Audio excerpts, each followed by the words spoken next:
오늘 수요예배 말씀 로마서 15장 7절에서 13절 보도록 하겠습니다. 로마서 15장 7절에서 13절. 그러므로 그리스도께서 우리를 받아 하나님께 영광을 돌리심과 같이 너희도 서로 받으라. 내가 말하노니 그리스도께서 하나님의 진실하심을 위하여 할례의 추종자가 되셨으니 이는 조상들에게 주신 약속들을 견고하게 하시고 이방인들도 그 긍휼하심으로 말미암아 하나님께 영광을 돌리게 하려 하심이라. 기록된 바 그러므로 내가 열방 중에서 주께 감사하고 주의 이름을 찬송하리로다 함과 같으니라. 또 이르되 열방들아 주의 백성과 함께 즐거워하라 하였으며 또 모든 열방들아 주를 찬양하며 모든 백성들아 그를 찬송하라 하였으며 또 이사야가 이르되 이새의 뿌리 곧 열방을 다스리기 위하여 일어나시는 이가 있으리니 열방이 그에게 소망을 두리라 하였느니라. 소망의 하나님이 모든 기쁨과 평강을 믿음 안에서 너희에게 충만하게 하사 성령의 능력으로 소망이 넘치게 하시기를 원하노라. 아멘. 오늘 말씀의 제목은 주께서 너희를 받으신 것 같이 서로 받으라 입니다. 지난 시간에 우리는 로마서 15장 앞부분을 통해서 자기를 기쁘게 하지 말고 덕을 세우라는 말씀을 받았습니다. 신앙이 장성한다는 것은 우리가 어떤 지식이 쌓이고 또 그 지식으로 인해서 나의 자유를 자랑하는 것이 아니라 그랬어요. 내 형제가 실족할까봐 내 자유를 스스로 꺾고 조절하고 절제할 줄 아는 겸손이라고 했습니다. 그 근거가 오직 하나님의 아들이신데 이 땅에 자기를 기쁘게 하려 오시지 않았고 죄인인 우리의 죄를 대신 짊어지신 예수 그리스도에 있다고 했습니다. 하나님의 아들이신데도 자기를 위해서 하시지 않았다는 거예요. 온전히 하나님의 뜻을 이루시려고 오신 예수님을 본받아서 우리도 그렇게 해야 된다는 거예요. 이제 오늘 말씀은 그 거룩한 말씀의 연장선 위에 있습니다. 아니, 그 말씀의 절정 위에 지금 서 있어요. 앞서 말씀이 교회 안에서 믿음이 강한 사람, 믿음이 약한 사람, 그 사이에서 실제적인 관계와 책임을 다루었다면 오늘 말씀은 그 원리가 좀 더 넓게 확장됩니다. 그래서 주님의 몸된 교회 전체를 거룩하게 덮고 있어요. 본문은 도저히 하나가 될 수 없었던 사람들, 역사적으로나 혈통적으로나 종교적으로나 원수관계에 있던 유대인과 이방인이 어떻게 그리스도 안에서 한 몸을 이루는가, 그들이 어떻게 갈라지지 않은 한 마음으로 또 한 입으로 하나님을 찬송하는 신령한 공동체가 되는가 하는 이 비밀을 우리들에게 알려주고 있습니다. 오늘 말씀을 통해서 교회가 무엇으로 하나가 되는지 그 본질을 명확하게 깨달아야 하겠습니다. 교회는 오직 그리스도께서 우리를 무조건적으로 받아주신 그 주권적인 은혜 위에서만 존재해요. 이 은혜의 깊이를 우리가 깨닫고 소망의 하나님께서 성령의 능력으로 부어주시는 기쁨과 평강을 충만히 누리는 귀한 시간이 되어야 하겠습니다. 7절에 보면 그러므로 그리스도께서 우리를 받아 하나님께 영광을 돌리심과 같이 너희도 서로 받으라.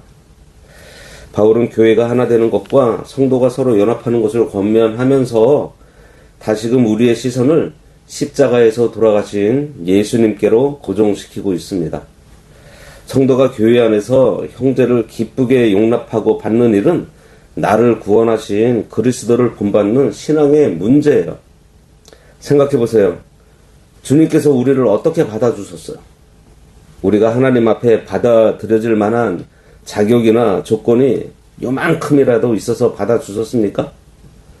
우리에게 쓸만한 선함이 조금이라도 남아 있어서 우리를 받아주셨어요?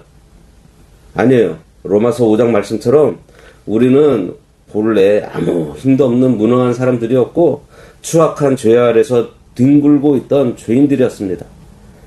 본질상 진노의 자식으로 하나님과 원수되었던 자들이 바로 우리예요.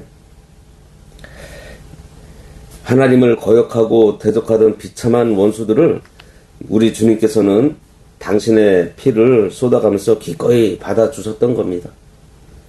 그 더러운 허물과 반복되는 우리의 연약함을 끝까지 참으시면서 아무 대가 없이 긍휼로 우리를 품어안아 하나님 아버지께 영광 돌리신 분이 바로 우리 구주 예수 그리스도십니다.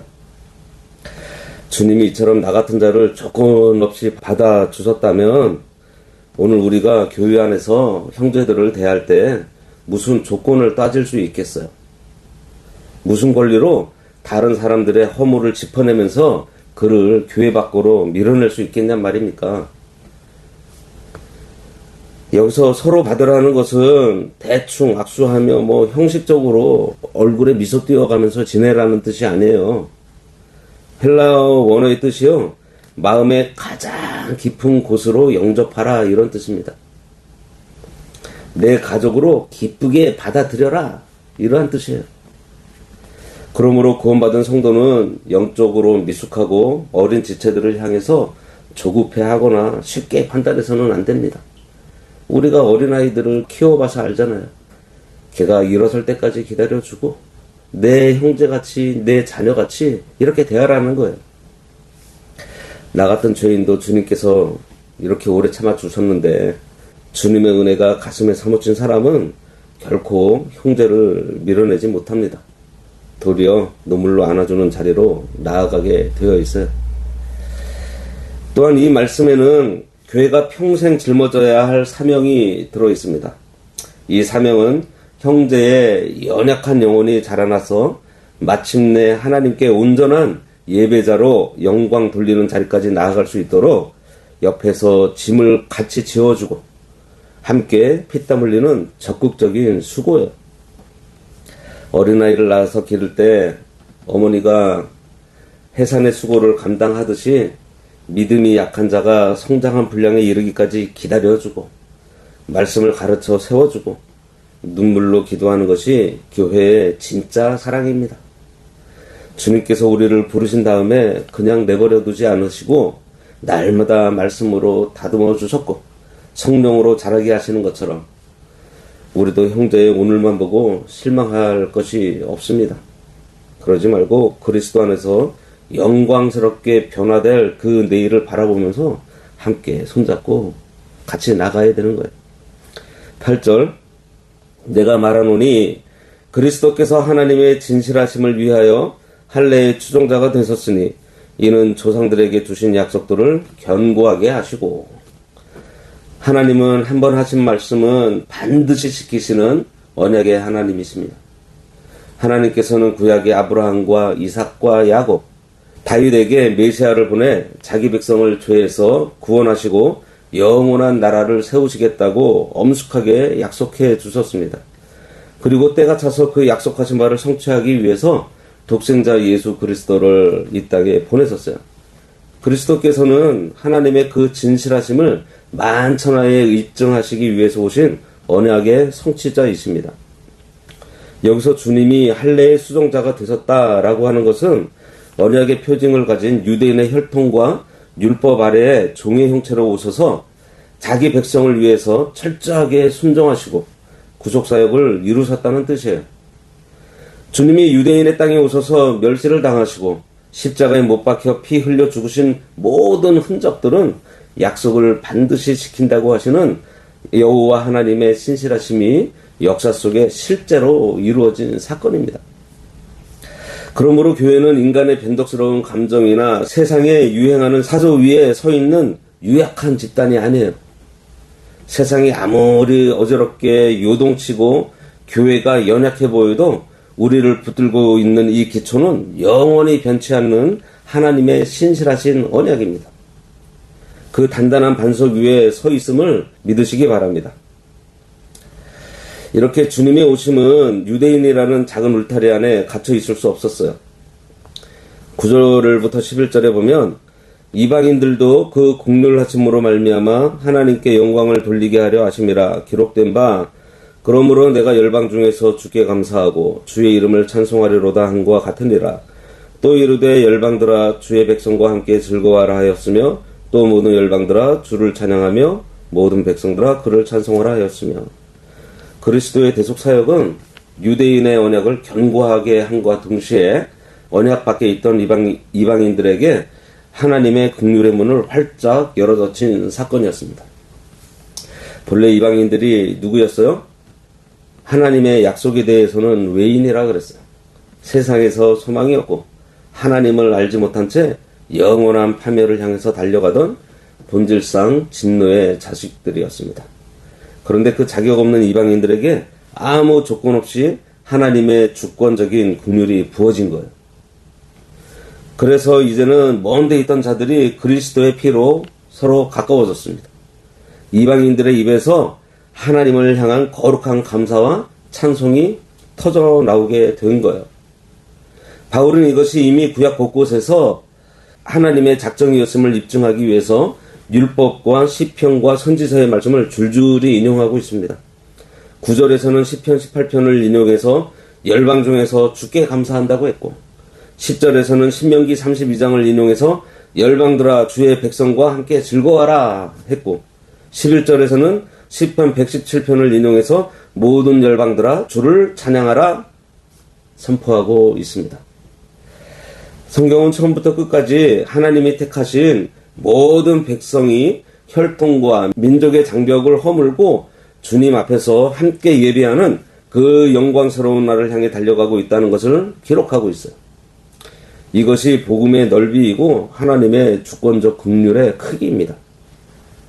복음은 인간이 세워놓은 혈통의 벽, 민족의 벽, 문화와 계급의 벽을 단숨에 부서뜨리는 강력한 폭탄과 같아요. 그러므로 참된 교회는 결코 사람을 외모나 조건으로 차별하지 않습니다. 인종이 어떠하든지, 빈부가 어떠하든지, 세상에서 얼마나 배웠고 배우지 못했는지를 가지고 사람을 저울질하는 것은 복음을 모독하는 가증한 죄악입니다.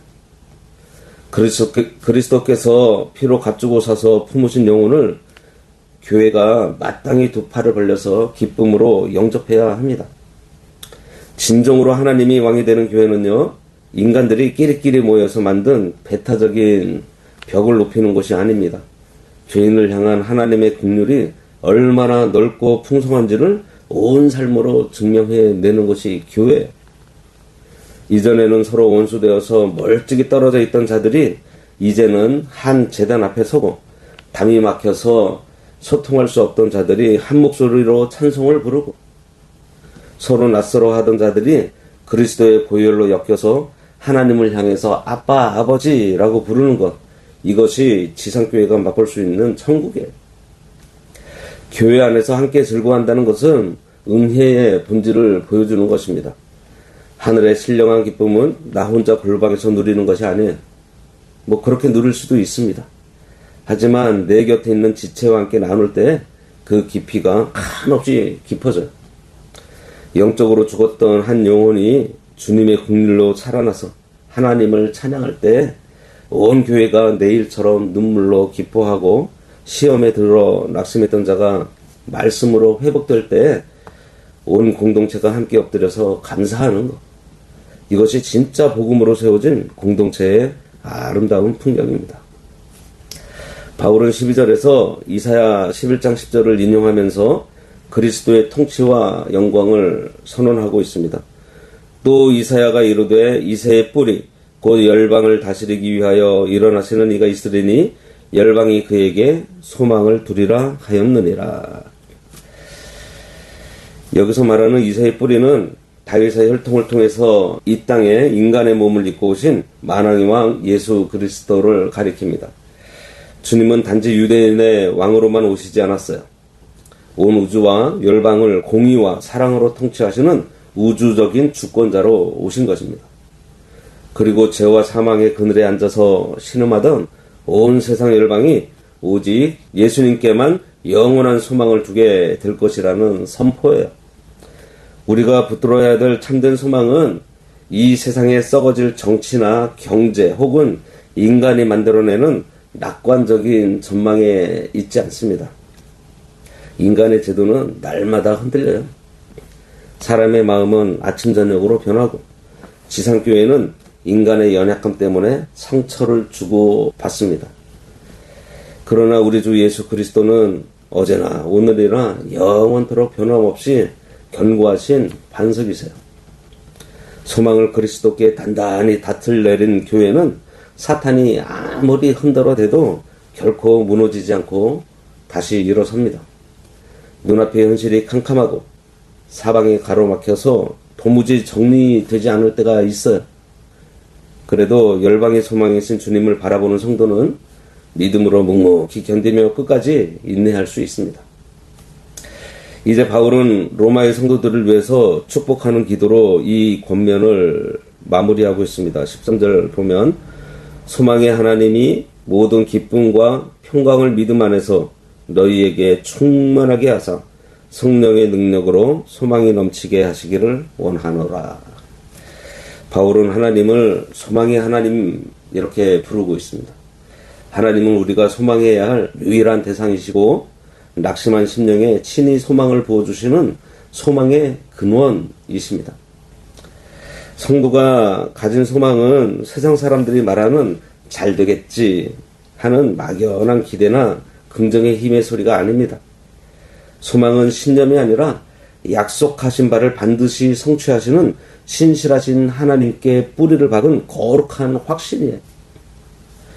바울은 소망의 하나님께서 우리에게 모든 기쁨과 평강을 믿음 안에서 충만하게 하시기를 구하고 있습니다. 세상이 주는 기쁨은 조건이 채워지고 환경이 좋아져야 찾아오는 일시적인 감정입니다. 그러나 하나님께서 주시는 참된 기쁨과 평강은 오직 믿음 안에서 부어져요. 내 처지와 환경은 여전히 사방으로 우겨쌈을 당하면서 눈물 흘릴 수밖에 없는 환난 중일지라도 살아계신 하나님이 나를 붙들고 계심을 믿는 자리에 서면 세상이 감당할 수 없는 신령한 평강이 강물처럼 흘러넘치게 됩니다. 모든 갈등과 문제가 다 사라져서 평안한 것이 아니에요. 폭풍우가 몰아치는 한복판 속에서도 주님의 신실하심을 신뢰하기에 심령이 하나님 쪽으로 굳게 기울어져서 흔들리지 않는 것, 이것이 복음이 주는 참 평강입니다. 이 위대한 신비는 오직 성령의 능력으로 소망이 넘치게 하셔야 가능해요. 성령 하나님께서 우리의 완악한 심령을 장악하시고 기록된 말씀을 기억나게 하시고 십자가의 그 뜨거운 사랑을 우리 마음에 폭포수처럼 부어주실 때에만 우리의 믿음이 흔들리지 않고 기쁨이 식지 않고 평강이 지켜지는 것입니다. 결국 교회가 내 마음에 들지 않는 형제를 기쁘게 용납하고 연약한 자의 약점을 내 가슴으로 받아내고 인내하고 서로 다른 배경을 가진 자들이 한 마음과 한 입이 되어서 오직 하나님께 영광 돌리는 영광스러운 공동체로 우뚝 서게 되는 것. 이 모든 것은 오직 성령의 강력한 능력 안에서만 이루어지는 초자연적인 역사예요. 그러므로 우리는 날마다 겸손히 엎드려서 성령의 도우심을 구해야 합니다.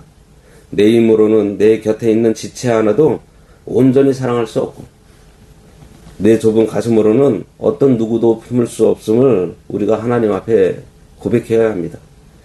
말씀을 들을 때에도 성령의 조명을 구하고 형제를 대할 때에도 성령의 다스리심을 구하고 교회의 하나됨을 위해서 성령의 충만함을 간구해야 됩니다. 그래서 우리가 누구를 만나든지 누구랑 대화를 하든지 무슨 일을 하든지 늘 성령님의 도우심을 구해야 합니다.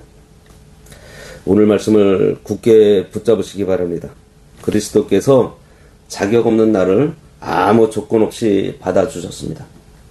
그러므로 우리도 내 곁에 있는 형제를 어떻게 해요? 아무 조건 없이 받아줘야 합니다. 그리스도께서는 하나님의 약속을 신실하게 성취하셨습니다. 그러므로 우리 교회는 인간의 조건이 아니라 하나님의 신실함 위에 든든히 서는 거예요. 그리스도께서는 먼데 있던 이방인에게까지 넓은 긍휼을 베풀어서 한 몸으로 불러주셨습니다. 그러므로 우리 교회는 사람 사이에 있는 벽들을 허물고 넓은 품으로 형제를 용납하는 교회가 되어야 합니다. 교회는 오직 하나님의 긍휼로 받아들여진 죄인들이 모여서 눈물로 예배하는 은혜의 처소예요. 내 만족과 권리를 내려놓고 그리스도께서 나를 품으신 그 사랑으로 형제를 받는 것이 바로 교회입니다. 우리가 오늘 이 말씀 우리가 잘 붙들고서 우리가 늘 성령님께 도움을 구하고 그리스도께서 우리를 조건 없이 받아주신 그 은혜를 생각하면서 우리도 서로를 아무 이유 없이 용서하며 받아줘야 하겠습니다. 기도하겠습니다. 하나님 아버지, 아무 자격도 없고 허물뿐인 죄인들을 예수 그리스도의 십자가 보혈로 받아주시고 주님의 몸된 교회로 불러주신 아버지의 긍휼과 은혜를 감사합니다. 원하옵기는 아버지께서 나를 용납하신 그 크신 사랑을 날마다 기억하게 하소서. 교회 안에서 내 기준과 고집으로 형제들을 판단하거나 밀어내지 않게 하여 주시옵소서. 인간이 만든 좁은 장벽을 허물고 연약하고 어린 지체의 짐을 내 어깨로 함께 받아내는 넓은 마음을 허락하여 주시옵소서.